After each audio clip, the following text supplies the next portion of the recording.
We're returning to the islands, and Mark, that means that the ocean is going to be warmer than it's been with the La Nina that we've had for 3 years, and of course that could mean higher numbers expected in terms of tropical cyclones. Yeah, and this really could be an eventful season then, not necessarily in terms of hurricanes, but we could be having systems. You're right about that. You're right about that. Yeah, let's give you a live look right now at the everyone. Central Pacific Hurricane Center. Let's tune in and hear today's outlook. Wonderful to see everybody here in person, and for those of you who couldn't make it, following along online. Chris was just mentioning that it's been a long time since we've been able to get so many of our core partners together in the same room for an event like this. And I sincerely appreciate you taking the time out of your day to join us here for this season outlook announcement. It's a nicely sized venue here, and I'd like to offer a special thanks to the University of Hawaii for helping make this happen. Yeah. Hi, everyone, and welcome to the Manoa campus of the University of Hawaii. I'm the department chair for the Atmospheric Sciences Department, and we're responsible for essentially training the next generation of meteorologists and atmospheric scientists that will work for NOAA and for the National Weather Service. And we're honored to be here to support this event because we teach making our communities safe and protecting property. That's one of the main goals of our program, is to give our students the tools to be effective scientists to help keep you safe. And so we're really happy to host this event, and I'll let John take it from here. Thank you.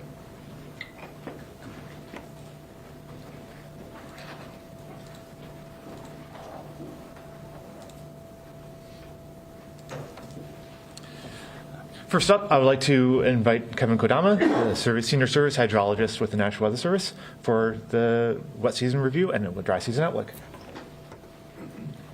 Thanks, Sean. Good morning, everybody. I'll just get right into it. So I'll start off with a summary of the wet season. It's the October 2022 through April 2023 wet season.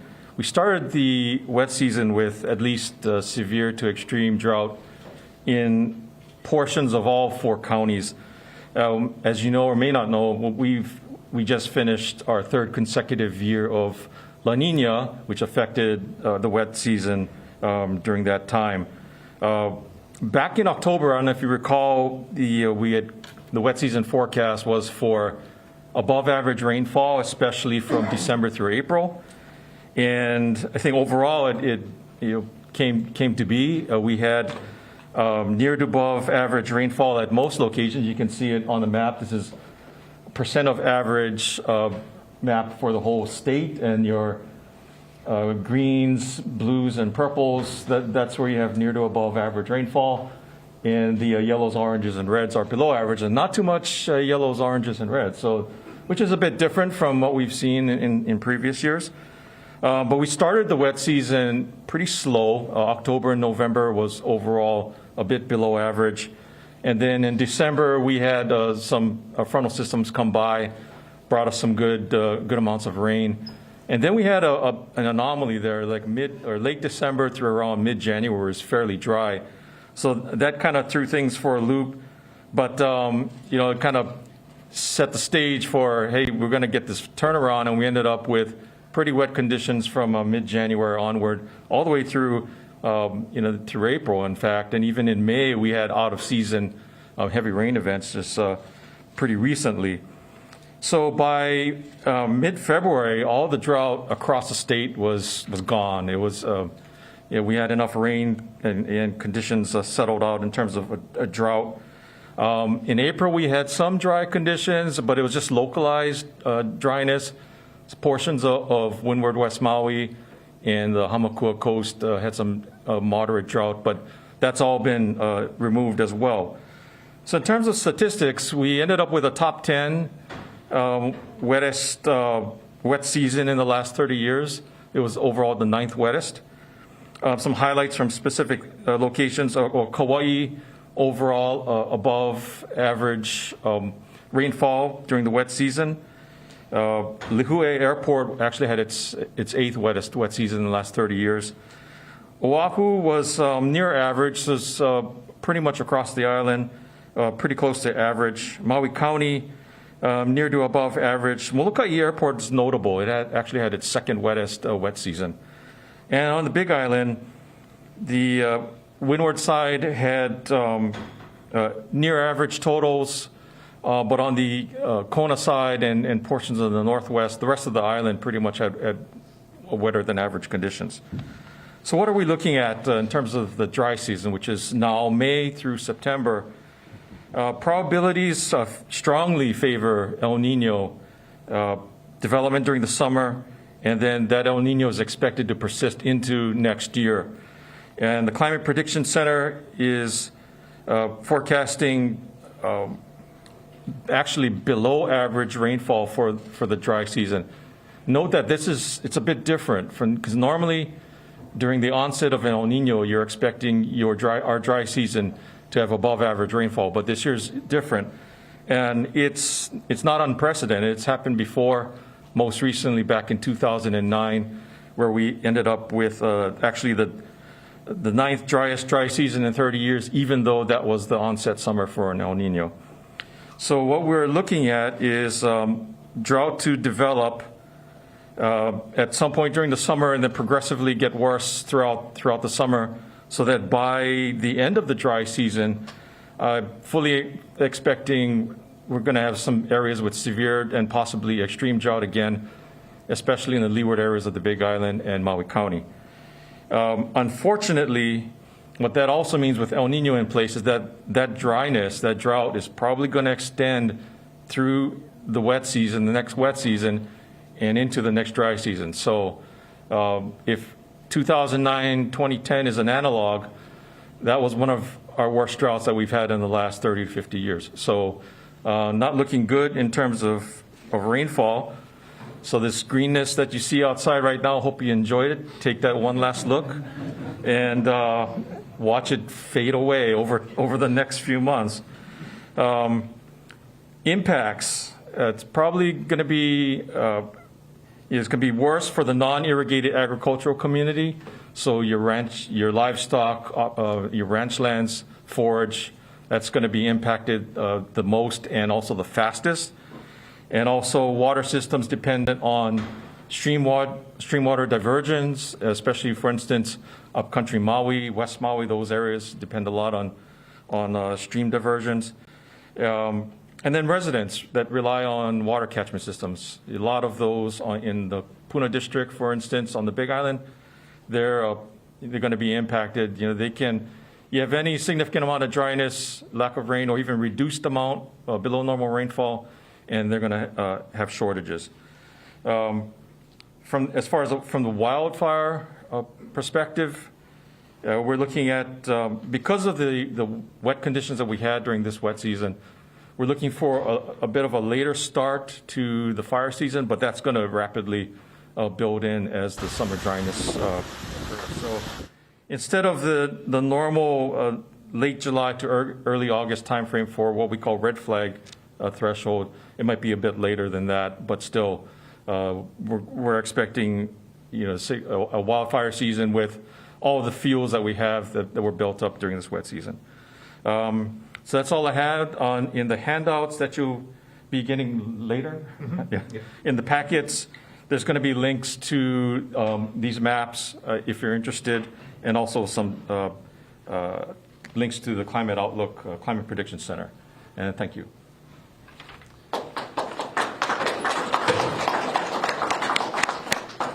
Thank you, Kevin. And I'll take this opportunity to say, don't let me forget to let you leave here without picking up some of those folders. We have some folders with write-ups of the outlook that Kevin just covered and the outlook that Chris will be talking about as well, plus some additional preparedness information. So be sure to grab those on the way out.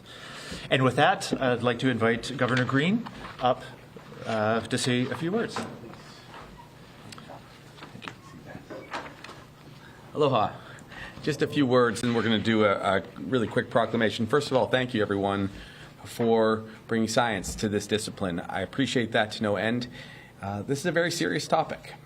The ability to predict storms based on probabilities, the ability to prepare for them in advance is invaluable. We know that because we're seeing it play out right now in our dear neighbor and essentially family member of the Pacific, Guam. We saw footage from their storm right now. It's a Category 4/5 storm. Be described better by the professionals, but when you see cars rolling, when you see pieces of concrete fly off of buildings, you know there's potential loss of life. You know that it is a very serious thing. I was speaking to the governor of Guam yesterday, and she was standing in several inches of water in her governor's residence. So it affects all. It's something that's very serious, and so I wanted to share that. Whether we ultimately predict 3 storms or 5 storms, we'll be ready. We'll be ready because we've got great teams. But it only takes 1 storm, as John was sharing with me right before we opened up our session today. 1 serious storm that hits head on can do incredible damage. So please be ready. What we will do as an administration is what we've always done, which is rely on our professionals across the state. We'll prepare in advance. We'll make sure that we communicate clearly at least 3 days in advance so people can prepare. And it's my job to just say a couple quick things. Please do take these recommendations to heart. Please, now that we're in the season, have 14 days of water. Have food available for you. Know where you will go if there is a storm and you're asked to go and shelter in a safe place. These are very important things. Know where your medicine is. Know that you have enough medication in case we end up getting cut off from our pharmacies. Know that you can communicate with your loved ones, but not completely as you always do. Know that there will be some need to have contingency plans. So all these things are very important. And I would just add 1 or 2 more points. Right now, the effect of what we have gone through, which is the COVID pandemic, what it did was, for our healthcare system and many of our other professions, we are short on some professionals now. And though we sometimes have enough beds, we might not have enough professionals, nurses, doctors, other lab techs. It's not guaranteed that we're going to have all of those services at all times. So it's even more important that we practice good prevention. Because right now, our hospitals are pretty full. And God forbid we had many individuals get hurt or have consequences from not being able to take care of themselves. So we can't afford that. So I'm going to appeal to our better angels and say, this year, really get prepared. Get super prepared before the storms come. We will do what's necessary professionally to keep people safe, but we need that extra support from individuals to be ready. So again, thank you so much, and I'm just going to, if I may, call up the emergency management professionals so I can declare this Hurricane Preparedness Week. So a couple people, John, you're going to have people come up. Yes. So I'll read this as they come. Okay, whereas hurricanes are among nature's most powerful and destructive phenomenon, setting aside the Hawaii State Senate. Just kidding. See, no one's even listening to this. Whereas the destructive winds, heavy rains, damaging surf inland and coastal flooding, lightning and tornadoes can accompany these storms. And hurricane season runs traditionally from June 1st to November 30th. But as we just heard, there is variability. So we are prepared. Hurricane Lane, which approached us in 2018, brought record-setting rainfall and over $8 million in damages. But recall Hurricane Iniki, which struck Kauai on 9/11/1992 and led to 6 deaths, 100 injuries, and $3 billion of damage. It takes only 1 storm to affect our lives, so before hurricane season begins, the state of Hawaii encourages all of us to learn about their vulnerability to these storms, develop an emergency plan, have 2 weeks of emergency supplies to ensure your safety and those that you love. So this is Hurricane Preparedness Week, and thank you all for paying attention and listening to these great professionals. Aloha.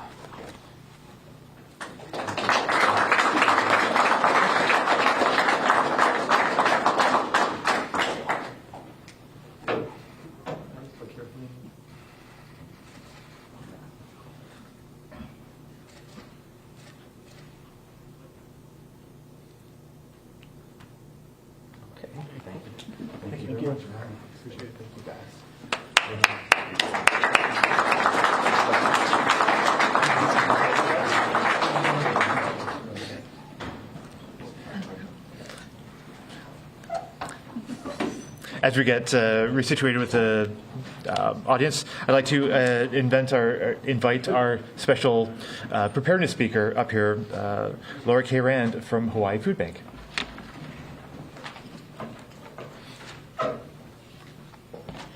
Hi, everyone. Aloha and good morning. My name is Laura K. Rand. I am the Vice President, Chief Impact Officer for Hawaii Food Bank. And you may think, like, Hawaii Food Bank, the preparedness special speaker? But I want to tell you what preparedness really means and why it's a community responsibility just as much as it's an individual responsibility. It's going to, you think 14 days, that is paycheck to paycheck. So 2 weeks of groceries, and I got to buy it in advance for my whole family. It seems overwhelming. And if you imagine 14 days of food for your whole family stacked up in your house, that's a lot. And it can seem like, you know what, I'm sure it'll be okay. It's been okay every year. But this year it might not be. And if you can, please do. Get that 14 days. Prep up your medications, as the governor said. Sometimes that can be difficult. I absolutely agree. And I will tell you, as soon as I can refill, I refill. It helps me buffer and buffer a little bit at a time, and it's possible. Now, think that same way about food. If we think about food that same way, and times are tough, we know that at the food bank, we're still serving 1 in 6 adults, and that is up since the pandemic. It has not receded to pre-pandemic levels. We know there are people still struggling economically. So if you are struggling economically, my challenge is this. Can you look for the sales, look for what you already buy, because when you see sales and what you already buy, you get really excited. Buy one extra amount every single time you go to the store. If your kids love chicken noodle soup, get some extra chicken noodle soup. If you think, well, I need to have the kind of stuff, those special things that you needed for disaster, you are less likely to prepare. And I absolutely encourage you to fully prepare.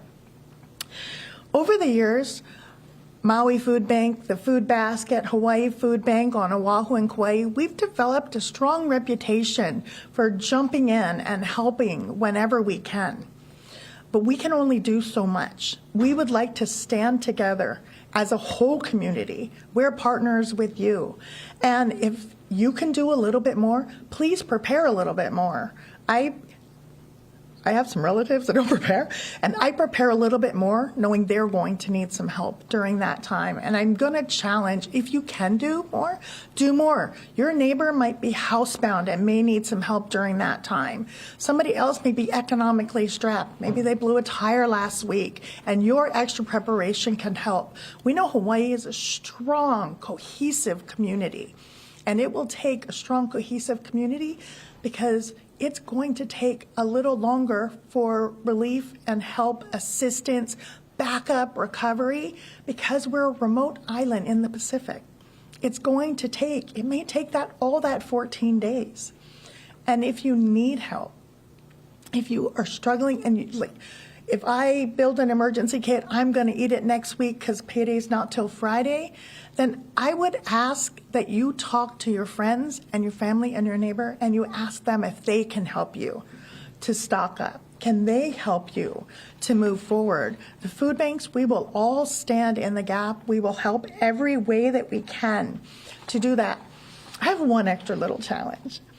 And if you still have residuals from last year's hurricane preparedness, and you're thinking, you know what, I'm good, I'm gonna go on vacation instead, I would challenge you, would you be interested in donating that to your local food banks so we can help other folks to do that and prepare again this year?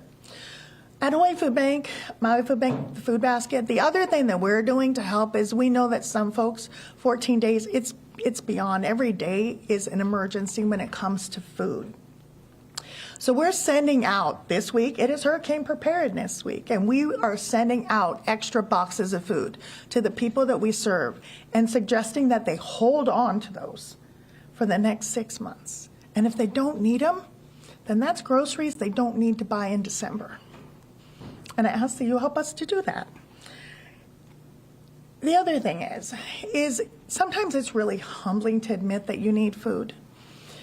If you, your family, your neighbors, your cousin's best friend's sister, you know how we are in Hawaii.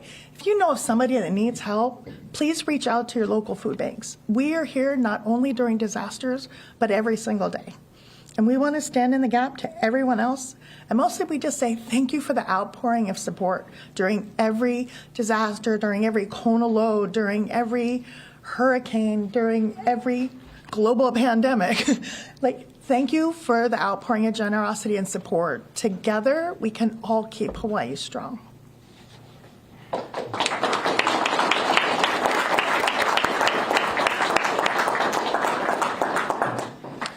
Thank you. And next up, I would like to invite Chris Brinsley, Director of the Central Pacific Hurricane Center. All right. Good morning, everyone. Aloha. Good to have you here. I do echo and appreciate the message that we've heard this morning from the governor, as well as Laura from the food bank. Thank you so much for those messages. And I also want to take a brief second to thank our whole team at the National Weather Service, from the forecasters to the support technicians. There is a big effort there behind what you see presented by the way of forecasts and warnings and watches. So I wanted to acknowledge the hard work of that team that's working 24/7. Even supporting here in Honolulu, supporting the forecast operations in Guam as they recover from the typhoon there. Also wanted to take the time to also thank you. It's not often that we have our emergency management partners all in the same room, especially since the pandemic, and I wanted to have them here and thank them in person. For the great partnership that we have and continue to build. It really does take that partnership to be able to build and strengthen the weather-ready nation, and that's one of our goals here at NOAA's National Weather Service. Also wanted to give a mahalo to the media partners that help get the message out to the people whenever severe weather strikes, and we appreciate them. The seasonal hurricane outlook is developed by our NOAA's Climate Prediction Center. This is a team of scientists, climate scientists, that are dedicated to really figuring out how we can better predict climatological patterns. These are long-term climatological patterns that we see across the globe, and the impacts of these on our everyday weather and our seasonal weather here in the Pacific. So together with this team, each year we collaboratively put together a forecast, a seasonal outlook for our Central Pacific Basin. That's the area around Hawaii, but also from the dateline over to 140 west. So kind of a bigger area in the middle of the Pacific. So a lot of times what we'll look at is, we'll talk about last season as well. So the last several seasons have been very quiet across the Central Pacific. We haven't seen a whole lot of tropical cyclone activity. Last year we had one. And that came across from the Eastern Pacific as a hurricane. You'll remember it went south of the Big Island and was rapidly dissipating. So it didn't really affect the islands directly. And that was really the only activity that we had in 2022. If we look at the past several seasons, you can see that it's been really quiet for quite a few years. So I think this quietness that we've had in our patterns over the past few years may have kind of lulled us into a sense of complacency, possibly, and we use that information to predict how the trend might be impacted for the next season. So the information that we look at a lot is the ENSO, or is commonly known as El Nino or La Nina. The condition of the waters across the tropical equatorial Pacific. And what we're looking at, as has been already explained and pretty widely talked about already, is that we're looking at El Nino conditions developing across the Pacific this season, this hurricane season. You can see that it's already getting warmer across the equator, and that condition is expected to continue. We see a lot of consensus in the modeling that show us pretty rapidly heading towards El Nino conditions. So typically El Nino conditions are correlated with a higher than average tropical cyclone activity in the Central Pacific. And this is a big factor in our season outlook for 2023. So if we look at the outlook numbers, we announced that this season we expect near to above normal tropical cyclone activity across the Central Pacific. We do expect, the outlook is for 4 to 7 tropical cyclones. That includes tropical depressions, tropical storms, and hurricanes across the Central Pacific area at large. We do not predict in that outlook how many systems will directly impact the state of Hawaii, the islands. So this is a larger scale prediction. As we've been reminded in seasons past, and also graphically recently with the typhoon in Guam, is that it only takes impact from one. And so with an increase in activity in the basin, there is obviously going to be potential for more threats to land.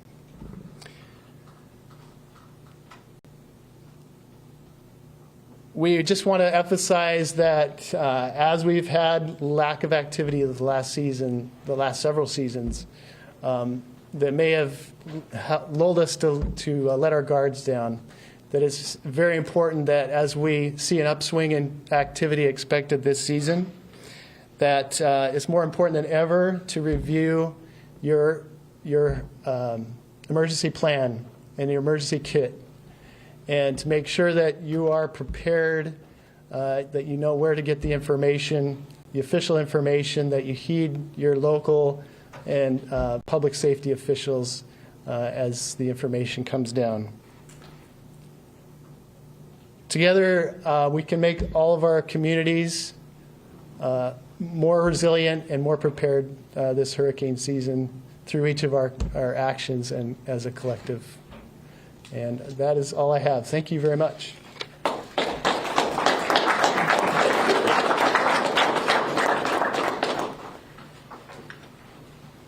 Right. Thanks, everyone. That wraps up the formalized portion of this announcement.